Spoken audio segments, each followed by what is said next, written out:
শ্রীমদ্ ভগবদ গীতা পঞ্চম অধ্যায় সন্ন্যাস যোগ বা ত্যাগ যোগ। শ্লোক সংখ্যা 1।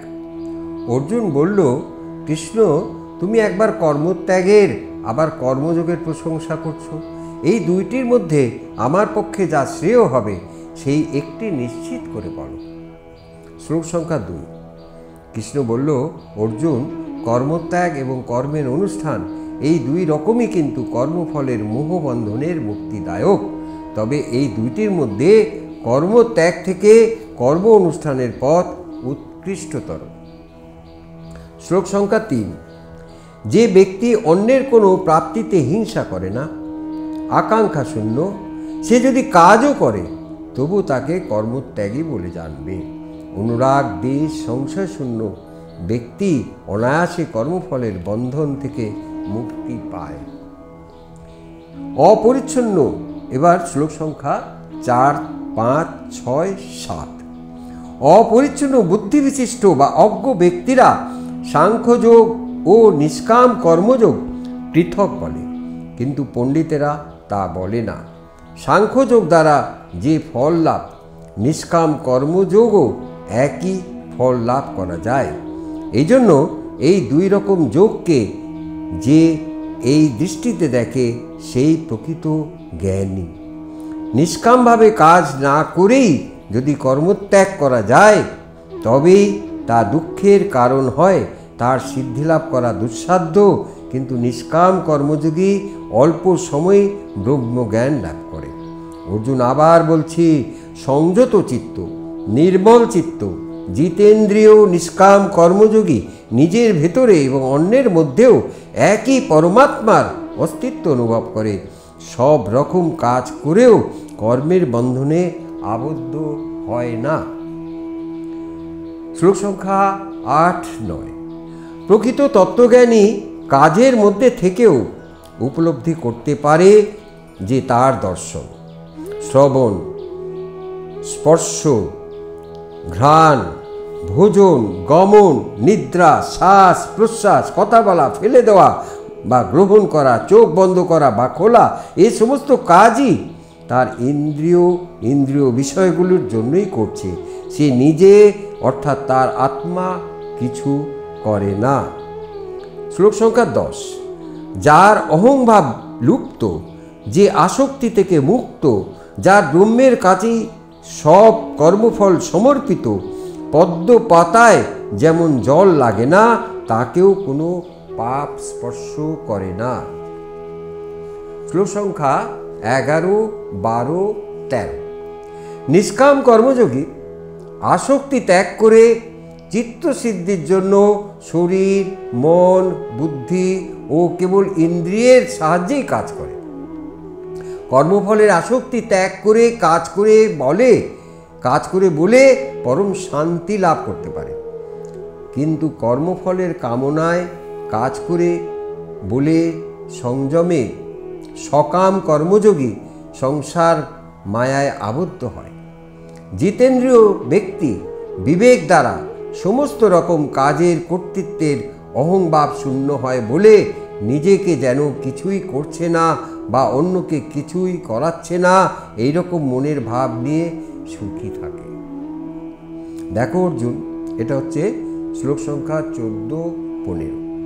দেখো অর্জুন, এই দেহে অবস্থিত আত্মাস্বরূপ পরমেশ্বর কোনো কর্ম সৃষ্টি করে না বা মানুষের মন কর্ম কর্তৃত্বের ভাবও সৃষ্টি করে না। তিনি কাজের সাথে কর্মফলের যে সম্বন্ধ তাও বিধান করেন না। মানুষ তার নিজের ভিতরে যে প্রকৃতি আছে, যা তার স্বভাব, সেই স্বভাববশতই এইসব সৃষ্টি করে।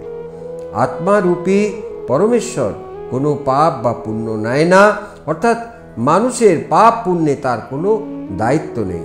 অজ্ঞানবশত মানুষ এই সব মোহে আচ্ছন্ন থাকে।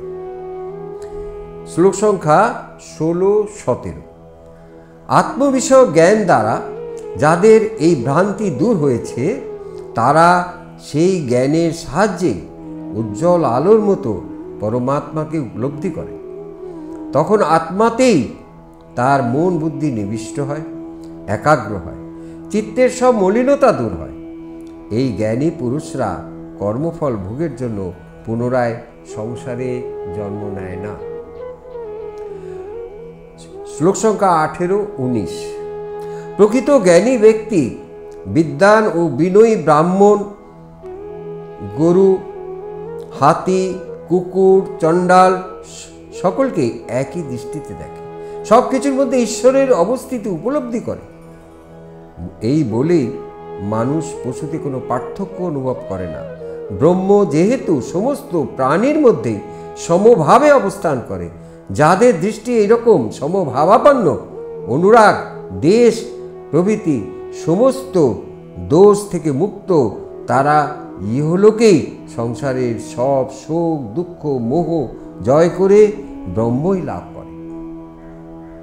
শ্লোক সংখ্যা 20-21। এইরকম স্থির বুদ্ধিসম্পন্ন মোহশূন্য ব্রহ্মজ্ঞ ব্যক্তি প্রিয় কিছু পেয়েও আনন্দিত হয় না, আবার অপ্রিয় কিছুতে বিষণ্ণ হয় না। ইন্দ্রিয়গ্রাহ্য বিষয় অনাসক্ত ব্যক্তি অন্তরে আত্মার উপলব্ধিতে সে সুখ পায়। সেই ব্রহ্মজ্ঞ বা আত্মজ্ঞানী পুরুষ অক্ষয় সুখ লাভ করে। অর্জুন এরপরে শ্লোক সংখ্যা 22, 23, 24, 25, 26। অর্জুন, তুমি জেনো বাহ্য বিষয় সংস্পর্শ জাত সুখ ক্ষণস্থায়ী। দুঃখের পূর্ব কারণস্বরূপ জ্ঞানী এইসব আনন্দ লাভ করে না। এই জীবনেই কামনা ক্রোধ থেকে যে মুক্ত হতে পারে সে যোগী, সেই সুখী। যে যোগী নিজের অন্তর থেকেই সব সুখ, সব আনন্দ পায়, যে নিজের অন্তরে ব্রহ্মের উপলব্ধি করে, যে সে সব রকম পাপ থেকে মুক্ত হয়ে, সমস্ত সংশয় থেকে মুক্ত হয়ে জগতে সর্বজীবের কল্যাণে নিজেকে নিযুক্ত করে ব্রহ্ম নির্বাণ বা মোক্ষ লাভ করে। সংযত চিত্ত, কাম ক্রোধ মুক্ত আত্মজ্ঞানী পুরুষ চারিদিকেই ব্রহ্ম নির্বাণের বিরাজতা উপলব্ধি করে, অর্থাৎ নিজের ভিতরে ও বাইরে সকলের মধ্যে আত্মারূপ ব্রহ্ম চৈতন্য উপলব্ধি করে। শ্লোক সংখ্যা 27-28। যে যোগী মনের থেকে ইন্দ্রিয়ের বাহ্যিক বিষয় বর্জন করে, ইন্দ্রিয় মন বুদ্ধি সংযত করে, কামনা ক্রোধ ভয় শূন্য হয়ে দুই ভুরুর মাঝখানে চোখের দৃষ্টি এবং প্রাণ ও অপান বায়ু স্থির করে নিবিষ্ট চিত্তে সাধনা করে, সে প্রকৃতপক্ষে মুক্ত পুরুষ। শ্লোক সংখ্যা 29। অর্জুন, মানুষ যখন আমাকে পুরুষোত্তমকে যজ্ঞ তপস্যা ফলের ভোক্তা এবং ফল ভোগকারী, সমস্ত লোকের প্রভু ও সব জীবের মঙ্গলাকাঙ্ক্ষী বলে স্থির নিশ্চিতভাবে উপলব্ধি করতে পারে, তখন সে শান্তি লাভ করে। ইতি সন্ন্যাসযোগ নামক 5ম অধ্যায়। নিবেদন করছে এসটিভি বাংলা, সঠিক কথা সহজে বলা।